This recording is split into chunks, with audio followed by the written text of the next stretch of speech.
And to not pay close attention to what me have to say, you know.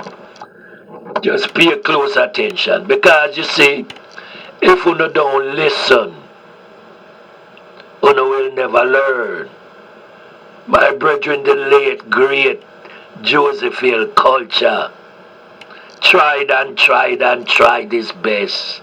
To the very end, he said, I tried, but they just would not understand.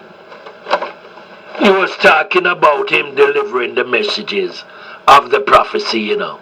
Yes, man, for the redemption of Jah people. His works, yes, his works were manifold. So much work to be done. And we have seen where prophets after prophets, reggae prophets, messengers of the prophecy over the years have passed along, while a lot of the messages still needs to be delivered to the people, but only if the people would listen and learn and take heed. Yes, the world has witnessed the many killings of our reggae prophets and messengers over the years. You all know their names because you have seen it, whether you have seen it online, offline, heard it in the media or not. But you have come to know, come to be aware of them, know of their messages, and then you no longer hear or see them because this murderous music industry and those who don't want Jah messages to be revealed to the people have orchestratedly figured out ways and means in which they can silence the messengers. Over the years, the world has seen the deaths of our music artists and legends. Many have now come desensitized to the killings of reggae singers and of several Rastafarian messengers who rise to sing and play reggae music. A litany of names from Jamaica, music archives, is now on this archival list of those who are dead. And it speaks a plethora of orchestrated killings. And so we created Trenchtown Investigates to examine them all. We began with the basic question which we gave Bob Marley to put in song. Every time we plant a seed, Babylon said, kill it before it grows. We saw that he became a victim who was slain for speaking the truth in 1981. Then the man Peter Tosh became a victim, a martyr too, who was slain for speaking the truth.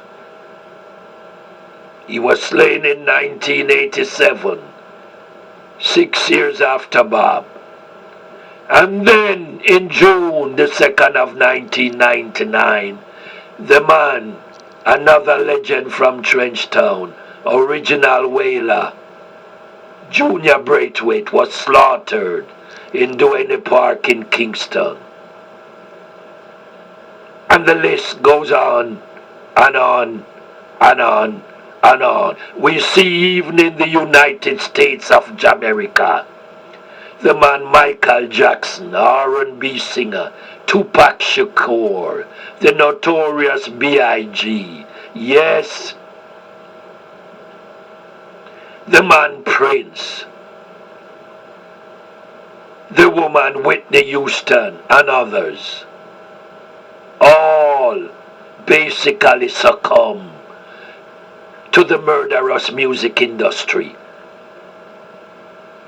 Up until just recently, Michael Jackson's case was looked upon again by TMZ, the people in TMZ, and it was seen and found that the many doctors who colluded and collaborated in the slaughter of legendary King of Pop, Michael Jackson, and the murderous music industry, the AEG,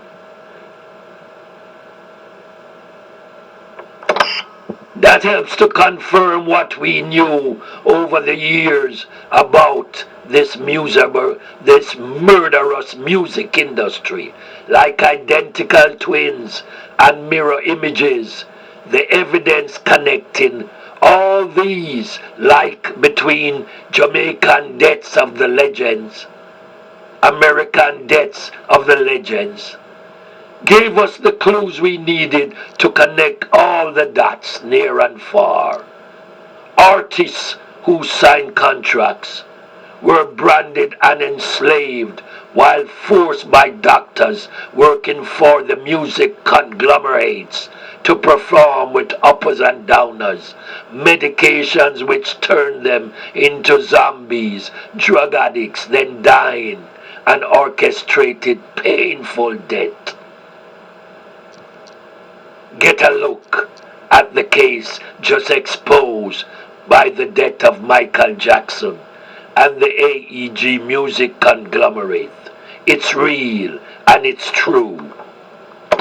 Yeah, but I, CARDO, and the Trenchtown crew, I'm here to tell you what Bob, Jabby, Peter and others, Junior Braithwaite, did not live long enough to tell you.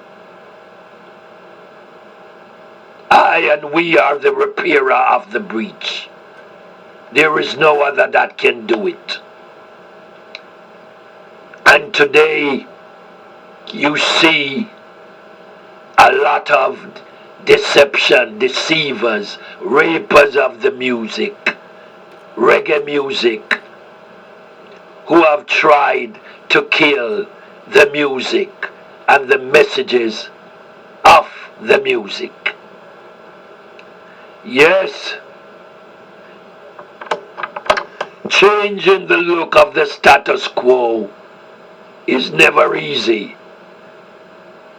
But we know that reggae now is known on the four corners of this universe, and it has been slowly but surely chipping away from the bottleneck around the neck of society that the status quo has kept, trying to suppress and repress the messages, Jah messages. And look what Jamaican government Prime Minister has recently done.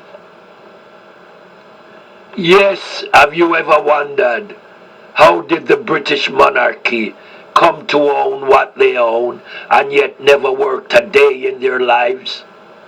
And who are the real commoners, as they have called it? Who are those people waving flags, standing for hours just to see a quick moment's flash as the royalties swiftly pass by in their heavily guarded limousines and their entourage? What is wrong about this reality, you may ask? Having great wealth without working, and still are able to avoid being called robbers and parasites of the people. That even in their demise, people still show homage. What a farce in this feudal land of ownership. And now we have seen where the Jamaican Prime Minister, Mr. Holness, have issued orders, 12 days of mourning to the people of Jamaica to honor the passing of Queen Elizabeth in the UK. Why Jamaica? Is Jamaica really independent? You can answer it. The people have to answer it. So they kill the prophets of the people, and they let the people build the tombs of those whom they have slaughtered. But the scriptures has so rightly put it. It had written, and many false prophets shall rise and shall deceive the people. All these are the beginning of sorrows. And then shall many be offended, and shall betray one another, and shall hate one another. And because iniquity shall abound, the love of many shall wax cold. So I ask, has Jamaica forgotten about the enslavement of its people and those descendants of slaves who have suffered brutally under the system, who have died brutally under the system? Reggae and Rastafari over the years have sung about the enslavement and the sufferings of our people, which continues even unto this day in 2022, as I, CARDO, speak. But I am here to let the world know what Bob Marley, Peter Touch, Bunny and others, Culture and others, and all the messengers of the prophecy that have gone on were not able to deliver in their short lifetime. The sufferings they endured, their slaughtering and the orchestrated killings, organized and set up by the murderous music industry, who seeks to control their music catalogs. And as Bob sang, sucking the blood of the sufferers, graduating thieves and murderers, building church universities and penitentiaries to deceive the people continually. So Jamaica, I must ask you, which side of truth are you on? On which side of the people, the redemption of your people, are you on? The time will tell. Time alone will tell. Those who think they are living in heaven are surely mistaken. They're living in hell. And we have sung that song in the message of the prophecy, Rastafari. So